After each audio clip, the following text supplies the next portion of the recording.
நேரத்தில் 6 கோள்கள் அணிவகுத்த அரிய நிகழ்வை சென்னையில் மாணவர்கள் உள்ளிட்ட ஏராளமானோர் ஆர்வமுடன் கண்டுகளித்தனர். சூரிய குடும்பத்தில் உள்ள கோள்களின் சுற்றுவட்ட பாதையில் ஒன்றையொன்று சந்திக்கும் அபூர்வ நிகழ்வுகள் அவ்வப்போது ஏற்படும். அதன்படி தற்போது அரிய நிகழ்வாக வெள்ளி, வியாழன், சனி, செவ்வாய், நெப்டியூன், யுரேனஸ் ஆகிய கோள்கள் ஒரே நேர்கோட்டில் தென்படுகின்றன.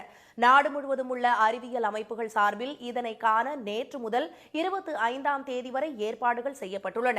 சென்னை கோட்டூர்புரம் பெரியார் அறிவியல் மற்றும் தொழில்நுட்ப மையத்தில் 4 நாட்களும் மாலை 6 முதல் இரவு 8 மணி வரை தொலைநோக்கி மூலமாக கோள்களை பொதுமக்கள் காண வசதி ஏற்படுத்தப்பட்டுள்ளது. ஒரே நேர்கோட்டில் 6 கோள்கள் அணிவகுத்ததை அதன் உதவியுடன் நூற்றுக்கணக்கானோர் கண்டுகளித்தனர். சின்ன வயசுலேருந்தே ஸ்பேஸ்னால் ரொம்ப பிடிக்கும். இப்போ ஃபஸ்ட் டைம் இவ்வளோ பெரிய டெலஸ்கோப்பில் பிளானட்ஸ் பார்த்தோம். அதுவும் ஜூபிட்டர் செம்மையாக தெரிஞ்சுது. அதோட மூன்ஸ் எல்லாம் சூப்பராக தெரிஞ்சுது. ஸோ எக்ஸைட்டடாக இருந்துச்சு. பிர்லா பிளானட்டோரியம் இந்த அக்டோபர் மந்தில் வந்தேன்.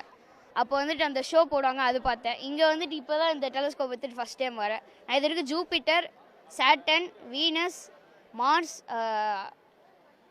யுரேனஸ் இந்த 5 எடுத்திருக்கேன். கோள்கள்